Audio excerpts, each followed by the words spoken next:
جو اصل تصور ہے لوگوں نے صحیح سمجھا ہے، میلاد کا جو صحیح معنی ہے وہ لوگوں نے نہیں سمجھا ہے، میلاد کا اصل جو مقصد ہے لوگوں نے نہیں سمجھا ہے، آج لوگوں نے سمجھا ہے خرافات ہم کر لیں یہی میلاد ہے، میلاد کے نام پر ہم رقص کر لیں یہی میلاد ہے، میلاد کے نام پر گانا بجا لیں یہی میلاد ہے، میلاد کے نام پر میوزک کریں یہی میلاد ہے، نہیں بلکہ یہ میلاد نہیں ہے۔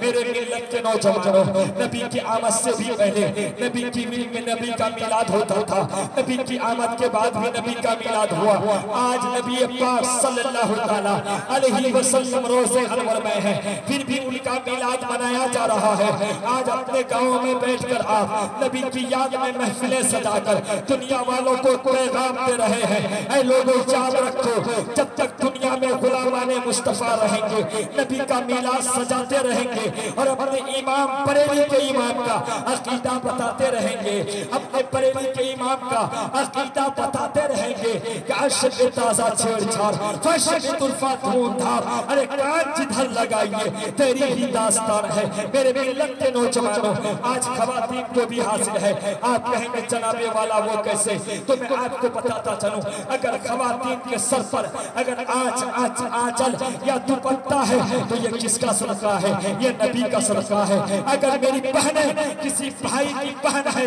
تو یاد رکھیے یہ صدقہ کس کا ہے؟ یہ نبی کا صدقہ ہے۔ اگر کسی کی ماں ہے تو یہ صدقہ کس کا ہے؟ نبی کا ہے۔ اگر کسی کی بیٹی ہے یہ صدقہ کس کا ہے؟ یہ نبی کا صدقہ ہے۔ اگر نبی کی آمد سے پہلے تاریخ کا مطالعہ کیجئے آپ کو پتا چلے گا وہی عربی سرزمین ہے جہاں ایک کسی کا شوہر انتقال ہو جاتا، لوگ اس عورت کو منحوس جانتے اور گھر کی ایک کوٹھی پہ بیٹھا دیتے، یہاں تک کہ بکریوں کی مینگنیوں کو اس کے جسم پر ڈالا جاتا۔ کیوں؟ اس لیے کہ یہ عورت کو منحوس جانتے تھے۔ جس گھر میں بیٹی کی ولادت ہوتی اس باپ کو منحوس جانا جاتا تھا، کسی کی بہن ہوتی اس بھائی کو منحوس جانا جاتا تھا، کسی کی ماں ہوتی اس بیٹے کو منحوس جانا جاتا تھا۔ مگر یاد رکھو اگر بیٹی کا مقام کسی نے دلایا ہے یہ ذات کس کی ہے؟ مصطفیٰ جان رحمت کی ذات ہے۔ اگر کوئی میری ماں ہے تو یہ صدقہ کس کا ہے؟ یہ مصطفیٰ جان رحمت کا صدقہ ہے۔ اگر کوئی بیٹی ہے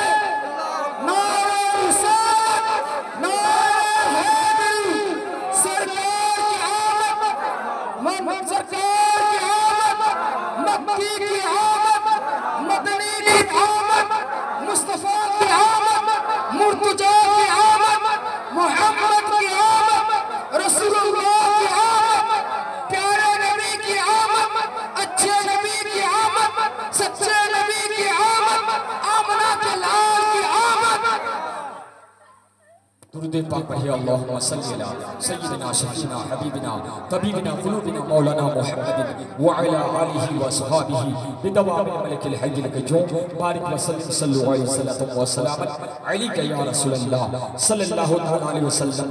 یاد رکھو اگر کوئی ماں ہے تو یہ صدقہ کس کا ہے؟ نبی کا ہے۔ کوئی بیٹی ہے یہ صدقہ کس کا ہے؟ نبی کا ہے۔ اگر کوئی بہن ہے یہ صدقہ کس کا ہے؟